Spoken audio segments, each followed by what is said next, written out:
வணக்கம் நேயர்களே, கடவுள் அருள் டிவி நேயர்களுக்கு லக்ஷ்மண அன்பு வணக்கங்கள். இப்போ நம்ம பார்க்க போகிறது வார ராசி பலன் 2ஆம் தேதியிலேருந்து 8ஆம் தேதி வரை எப்படி இருக்க போதுன்னு பார்க்க போகிறோம். ஸோ எப்போதுமே சொல்கிறது தான் லக்னத்துக்கு பாருங்கள். ராசிக்கு பார்ப்பதை விட லக்னத்துக்கு பார்க்க ரொம்ப பர்ஃபெக்டாக இருக்கும். உதாரணமாக ஒரு மகர லக்னம் விருச்சிக ராசினா நீங்கள் விருச்சிக ராசிக்கான பலன்களை பார்க்கறதோட மகர ராசிக்கான பலன்களை பார்க்கும்போது ரொம்ப பர்ஃபெக்டாக இருக்கும். முதல்ல வர்றது பொது பலன்கள், அதுக்கப்புறம் தசாபுக்தி பலன்கள். உங்கள் ஜனனகால ஜாதகத்தில் என்ன தசாபுக்தி அந்தரங்கள் வருதோ அதை நோட் பண்ணி வச்சு அதை மிங்கிள் பண்ணி பார்க்கும்போது ரொம்ப பர்ஃபெக்டாக இருக்கும். வீடியோட எண்டில் டிப் ஆஃப் த வீக் இருக்குது, மறக்காமல் பாருங்கள். சிம்மராசி. ஸோ சிம்மராசிக்கு வந்து பார்த்திங்கன்னா உங்களது ராசி அதிபதி சூரியன் வந்து பார்த்திங்கன்னா உங்களுக்கு வந்து இப்போ 6ல் இருக்கும்பொழுது பிரயாணங்கள் வேலை சம்மந்தமான விஷயங்கள், அற்புதமான விஷயங்கள், கொஞ்சம் அலைச்சல்கள் ஜாஸ்தி இருக்கிறதுக்கான வாய்ப்புகளை கண்டிப்பாக கொடுக்குங்க. அதுக்கப்புறம் உங்களுக்கு வந்து 2-11ஆம் அதிபதியான புதன் 6ல் இருக்கும்போது வேலை இல்லாதவர்களுக்கு வேலை கிடைக்கிறதுக்கான வாய்ப்புகளை கண்டிப்பாக கொடுக்கும். நல்ல ஒரு வருமானங்கள், நல்ல ரொட்டேஷன்ஸ் வர்றதுக்கான வாய்ப்புலாமே ரொம்ப நல்லாயிருக்கு. அதுக்கப்புறம் உங்களுடைய 3ஆம் அதிபதி 3 மற்றும் 10ஆம் அதிபதியான சுக்கிரன் 6ல் இருக்கும்போது டாக்குமெண்டேஷன்ஸ். ஸோ சில நேரங்கள் வந்து நிறைய டாக்குமெண்ட், கடன் பத்திரங்கள் கையெழுத்து போகிறது, சில நேரம் புதிய ஒப்பந்தங்கள், வேலை விஷயமாக நிறைய ஒப்பந்தங்கள் கையெழுத்து போகிறதுக்கான வாய்ப்பு இருக்குது. வேலை விஷயமாக நிறைய பிரயாணமரமான விஷயங்கள் எல்லாமே இருக்குங்க. ஸோ அதுலேயுமே ஆக்கப்பூர்வமாக இருக்கும்.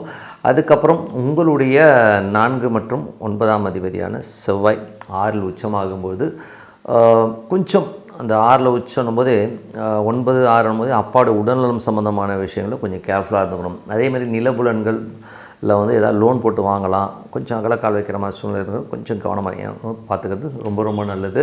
அது மட்டும் இல்லாமல் தாயாரோட உடல்நலம் சம்மந்தமான விஷயம் கொஞ்சம் கேர்ஃபுல்லாக பார்த்துக்கிறது ரொம்ப நல்லதுங்க. ஸோ மற்றபடி வந்து பார்த்திங்கன்னா உங்களுடைய 7ஆம் அதிபதி, ஸோ 7ஆம் அதிபதியான சனி, ஸோ 7 மற்றும் 6ஆம் அதிபதியாக இந்த சனி 8ல் இருக்கும்போது கொஞ்சம் வேலையில் கவனமாக இருக்கணும். கணவன் மனைவிக்குள்ள வாக்குவாதங்களை தவிர்த்துக்கிறது ரொம்ப நல்லது. உங்களுக்கு வந்து 5-8ஆம் அதிபதியான குரு, ஸோ 5-8ஆம் அதிபதியான குரு வந்து பார்த்திங்கன்னா உங்களுக்கு 11ல் இருக்கும்போது விபரீத ராஜயோகங்களை அள்ளி கொடுக்கறதுக்கான வாய்ப்புலாம் ரொம்ப நல்லாயிருக்கு. ஸோ எதுவுமே நடக்காது, எதுவுமே ஆகாதுன்ற விஷயம் டக்குன்னு நடந்து ஒரு நல்ல ஆக்கப்பூர்வமாக நடக்கிறதுக்கான வாய்ப்புலாமே ரொம்ப நல்லாயிருக்கு. அதுக்கப்புறம் உங்களுடைய 9ஆம் அதிபதியான செவ்வாய் உங்களுக்கு 6ல் இருக்கும்போது நிறைய பிரயாணங்கள், தந்தையோட உடல்நலம் சம்மந்தமான விஷயங்கள் ரொம்ப கேர்ஃபுல்லாக இருக்கணும். தாயாரோட உடல்நலத்துலேயும் கொஞ்சம் பார்த்து நடந்துக்கணுங்க. ஸோ ஏன்னா வந்து அந்த 6ஆம் இடம்ங்கிறது வந்து கொஞ்சம் அது பாதகஸ்தானமாக இருக்கும்பொழுது கொஞ்சம் வந்து நமக்கு அந்த மாதிரி விஷயங்களை கொஞ்சம் கேர்ஃபுல்லாக பார்த்துக்கிறது ரொம்ப நல்லது. வெளிநாட்டில் இருக்கவங்களுக்கும் வந்து தேவையில்லாத ஒரு சின்ன மனபயங்கள் வந்து போகிறதுக்கான வாய்ப்புகளும் கண்டிப்பாக இருக்குங்க.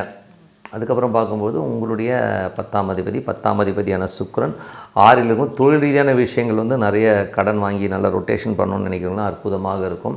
நல்ல ரொட்டேஷன், நல்ல சிறப்பான பலன்களை கண்டிப்பாக ஏற்படுத்தும். 11ஆம் அதிபதி 6ல் இருக்கும்போது வேலை இல்லாதவர்களுக்கு வேலை கிடைக்கிறதுக்கான வாய்ப்புகள், புதிய லோன்ஸ் அப்ளை பண்ணிங்கன்னா கண்டிப்பாக கிடைக்கிறதுக்கான வாய்ப்புலாம் ரொம்ப அற்புதமாக இருக்குது. இப்போ இதுவரை பார்த்து வந்து பொது பலன்கள், இப்போ பார்க்கும் தசாபுக்தி பலன்கள். சிம்ம லக்னமாகிறது சூரியன் தசாபுத்தி. அதனால் சூரியன் வந்து பார்த்திங்கன்னா உங்களுக்கு 6ல் இருக்கும்போது நல்ல ஏற்றங்கள், நல்ல லாபங்கள் வரும். ஸோ அது மட்டும் இல்லாமல் பார்த்திங்கன்னா கொஞ்சம் உடல் ரீதியான விஷயங்களும் கொஞ்சம் கேர்ஃபுல்லாக இருந்துக்கிறது ரொம்ப நல்லது. திடீர் கோபங்களையும் தவிர்த்துக்கங்க. சிம்ம லக்னமாக இருந்து சந்திரன் தசாபதி, சந்திரன் 12ஆம் அதிபதி கொஞ்சம் சின்ன செலவுகளை ஏற்படுத்துவார். உங்களுக்காக கொஞ்சம் செலவு பண்ணிப்பீங்க. ஸோ அதெல்லாமே இந்த வாரத்தில் நடக்கும். சிம்ம லக்னமாக இருந்து செவ்வாய் தசாபதி வந்து செவ்வாய் 6ல் இருக்கார். ஸோ 6ல் வந்து உச்சமாகும்போது கொஞ்சம் காம்படிஷன்ஸ் ஜாஸ்தி இருக்கும். அதே மாதிரி தாயார் தந்தையார் சம்மந்தமான உடல் ரீதியான விஷயங்கள் அவங்களுக்கு கொஞ்சம் ஜாக்கிரதையாக பார்த்துக்கிறது ரொம்ப நல்லது. ஏன்னா கொஞ்சம் எக்ஸ்பென்சஸ் வரும். அதுக்கப்புறம் வந்து சிம்ம லக்னமாக இருந்து ராகு தசாபதி, ராகு 7ல் இருக்காருங்க. ஸோ 7ல் உள்ள ராகு ஒரு பிரம்மாண்டமான வளர்ச்சி, பெரிய லெவலில் வரணுங்கிற எண்ணங்களை எல்லாமே ஏற்படுத்தும். சிம்ம லக்னமாக இருந்து குரு தசாபதி, குரு வந்து 5-8ஆம் அதிபதி 11 விபரீத ராஜயோகங்களை அள்ளித்தரதுக்கான வாய்ப்பு எல்லாமே ரொம்ப நல்லாயிருக்கு. பட் வக்கரமாக இருக்கணும், கொஞ்சம் ஸ்லோவாக வரும். மற்றது எல்லாமே சிறப்பு தான். சிம்ம லக்னமாக சனி தசாபதி அந்தரங்கள். சனி வந்து பார்த்திங்கன்னா 6-7ஆம் அதிபதி 8ல் இருக்கும்போது வேலை விஷயங்களில் ரொம்ப கவனமாக இருக்கணும். ஸோ ஏன்னா வந்து வேலையில் வந்து ஏதாச்சும் யாராவது போட்டு கொடுக்குறது, கொஞ்சம் நம்ம வந்து அலர்ட்டாக இருந்துக்கிறது ரொம்ப நல்லது. அதே மாதிரி கணவன் மனைவியினோட வாக்குவாதங்களை தவிர்த்துக்குங்க. சிம்ம லக்னமாக இருந்து புதன் தசாபுத்தி இருந்தாலும் புதன் வந்து 2 மற்றும் 11ஆம் அதிபதியாக இருந்த ஒரு 6ல் இருக்கும். நல்ல ரொட்டேஷன்ஸ், நல்ல லாபங்கள் வரதுக்கான வாய்ப்புகள், வேலையில் நல்ல மாற்றங்கள், நல்ல ஏற்றங்கள், ப்ரொமோஷன்ஸோ நல்ல ஒரு இன்க்ரிமெண்ட்டோ எதிர்பார்த்துருந்தீங்கன்னா கண்டிப்பாக கிடைக்கிறதுக்கான வாய்ப்புலாமே ரொம்ப நல்லாயிருக்கு.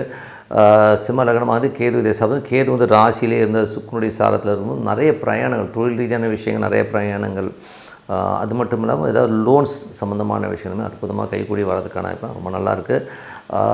சிம்ம லக்னமாக வந்து சுக்கிரன் தசாபதி, சுக்கிரன் 6ல் இருக்கும்போது வேலை இல்லாத வேலை கிடைக்கிறதுக்கான வாய்ப்புலாம் ரொம்ப நல்லாயிருக்கு. நிலபுலன்கள் ஏதாவது லோன் போட்டு வாங்கலாம், வண்டி வாகனங்கள் ஏதாச்சும் லோன் போட்டு வாங்கலாங்கிற எண்ணங்களை எல்லாமே கண்டிப்பாக நிறைவேறதுக்கான வாய்ப்பு ரொம்ப சிறப்பாக இருக்குது. ஸோ இதுவரை பார்த்த தசாபதி பலன்கள் என்னை பொறுத்த ஒரு நல்ல ஒரு பிரார்த்தனை, மனதார இறைவனை பிரார்த்தனை பண்ணும்போது கண்டிப்பாக அடுத்த கட்டத்திற்கு போகிறதுக்கான வாய்ப்பு ரொம்ப அற்புதமாக இருக்குது. Tip of the week. So tip of the வீக்கில் வந்து இந்த வாடி பார்க்க போகிறது யார் டென்ஷன் பார்ட்டி. ஸோ டென்ஷன் பார்ட்டின்றது வந்து பார்த்திங்கன்னா கொஞ்சம் சாட்டிஸ்ஃபேக்ஷன் இல்லாமல் இது எனக்கு நடக்கல அது நடக்கலாம் ஒரு பெரிய ஒரு கம்ப்ளைண்ட் லிஸ்ட்டே போட்டுக்கிட்டு நம்மளை டார்ச்சர் பண்ணுற ஆட்கட்டில் யாருன்றதை தான் வந்து இந்த டிப் ஆஃப் த வீக்கில் பார்க்க போகிறோம். ஸோ யாருக்கெல்லாம் லக்னத்தில் இருந்து 6, 8ல் வந்து சந்திரன் இருக்குதோ அவங்கெல்லாம் வந்து கண்டிப்பாக வந்து ஒரு பெரிய ஒரு டென்ஷன் பண்ணுற ஆட்களாகவும், மற்றவங்கக்கிட்ட வந்து அந்த குறை கண்டுபிடிக்கிற ஒரு தன்மை அவங்ககிட்ட இருந்துகிட்டே இருக்கும். இந்த மாதிரி ஒரு அமைப்பு இருக்கிறவங்க வந்து நீங்கள் யாரை வேணால் எடுத்துக்கோங்க, அவங்க யார்கிட்டையுமே ஒரு லாங் ஸ்டாண்டிங்கான ஒரு ரிலேஷன்ஷிப் இருக்காது.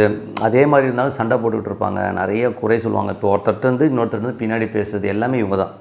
ஏன்னா அவங்களுக்கு வந்து அந்த குறைகளை வந்து பெருசாக எடுத்துப்பாங்க. எல்லார்ட்டையுமே குறை இருக்கும், எல்லாருமே வந்து 100% பர்ஃபெக்டாக இருப்பாங்கன்னா பர்ஃபெக்டாக இருக்க மாட்டாங்க. பட் நம்ம எல்லாமே ரொம்ப பெருசாக வந்து அந்த டார்க் ஷேடான பகுதிகளை நம்ம பார்க்க மாட்டோங்கிறது தான் உண்மையான விஷயம்.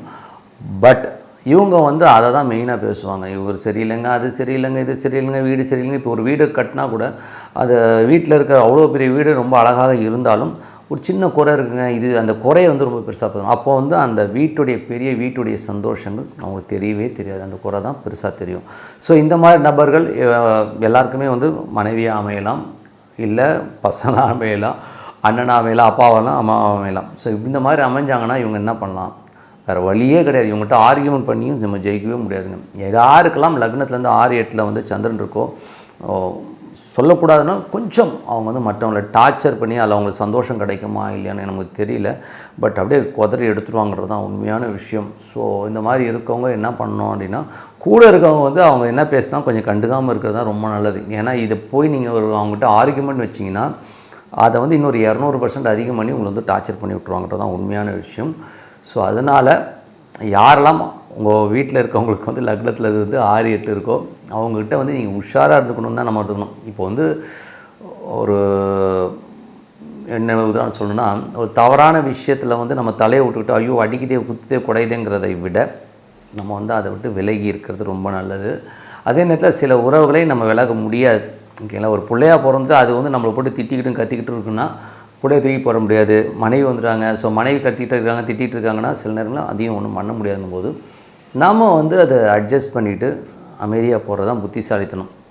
இது பரிகாரம் இருக்கா சார் அப்படின்னா, சப்போஸ் அவங்க ஜாதக ரீதியாக அதுக்கு முன்னாடி ஏதாவது பிளான் நின்றுட்டு இருந்ததுன்னா அதை ஆஃப் பண்ணுறதுக்கான வாய்ப்புகள் இருக்குது சில இடங்களில். அது வந்து அந்த பர்டிகுலர் ஹஸ்பண்டோ ஒய்ஃப் வந்து போட்டுக்கிட்டிங்கன்னா கொஞ்சம் எஸ்கேப் ஆகலாம் வழியே, இல்லைன்னா ரொம்ப டஃப்பான ஒரு மூமெண்ட் தான். ஏன்னா வந்து அந்த 6, 8 வந்து கண்டிப்பாக உங்கள் ஒரு பெரிய டார்ச்சர் பார்ட்டிங்கிறதுல வந்து எந்த வித மாற்றம் கிடையாது. பெரிய டார்ச்சராக கொஞ்சம் நஞ்சம் இல்லை. கிட்டத்தட்ட அந்த வாரத்துக்கு 7 நாள் இருக்குன்னா அவங்க 2 நாள் சிரிப்பாங்க, 5 நாள் வச்சு செஞ்சுருவாங்கிறது தான் உண்மையான விஷயம். அது வந்து எந்த வித மாற்று கருத்தும் இல்லை. இது வந்து டெஸ்டடு கேரண்டடு இப்படி வேணா வச்சுக்கோங்க, ஓகேங்களா. ஸோ அதனால் இந்த மாதிரி அமைப்புள்ளவர்களுடைய குடும்பத்தில் இருக்கவங்க நீங்களே இருந்தீங்கன்னா கூட அந்த டைமில் நம்ம செய்கிற தப்பாங்கிறது வந்து அவங்களா திருந்தினா தான், பட் ஆனால் அவங்களால இருக்க முடியாதுங்கிறது தான் உண்மையான விஷயம். அதே நேரத்தில் வந்து அவங்கள அந்த தசாபுக்தி அந்தரங்களாக அந்த சந்திரன் தசாபுக்தி அந்தரங்கள் நடந்துச்சுன்னு வைங்களேன், அவ்வளோதான் முடிஞ்சிச்சு, சோழி முடிஞ்சிச்சு. இதில் வந்து என்ன ப்ராப்ளம்னா அவங்களும் நிம்மதியாக இருக்க மாட்டாங்க, மற்றவங்களையும் நிம்மதியாக இருக்க விட மாட்டாங்கன்றது தான் உண்மையான விஷயம். ஸோ இறைவன் மேலே பாரத்தை போட்டுக்கிட்டு கம்முன்னு போகிறது தான் இல்லை புத்திசாலித்தனம், அதுதான் பரிகாரம் தான் சொல்லணும், வேறு வழி கிடையாது. இதுக்கான ரெமெடியெலாம் கிடையாது. ஏன்னா வந்து அது என்ன சொல் இன்பில்ட்டு. ஸோ வெளியில் வரணும்னா நீங்கள் ஏதாச்சும் அவங்களுக்கு 5th பிளேஸ்மெண்ட் இப்போ வந்து 8ல் இருக்குன்னா 7ல் ஏதாவது ஒரு கிரகம் இருந்தால் அந்த ஸ்டோனுக்கான போட்டிங்கன்னா எஸ்கேப் ஆகணும். அது உங்களுக்கு நெகட்டிவாக இல்லாமல் இருக்கணும். ஸோ அந்த மாதிரி ஏதாச்சும் இருந்ததுன்னா எஸ்கேப் ஆக முடிய, இல்லைன்னா எஸ்கேப்பே ஆக முடியாதுன்றது தான் உண்மையான விஷயம். ஸோ உங்களிடம் விடைபெறுவது உங்கள் லக்ஷ்மி நாராயணன். நன்றி, வணக்கம். கடவுள் அருள் டிவியை பார்த்தமைக்க நன்றிகள். மேலும் இது போன்ற தகவல்களை தெரிந்து கொள்ள கடவுள் அருள் டிவியை சப்ஸ்கிரைப் செய்யுங்கள். மறக்காமல் பெல் ஐக்கானை கிளிக் செய்யுங்கள்.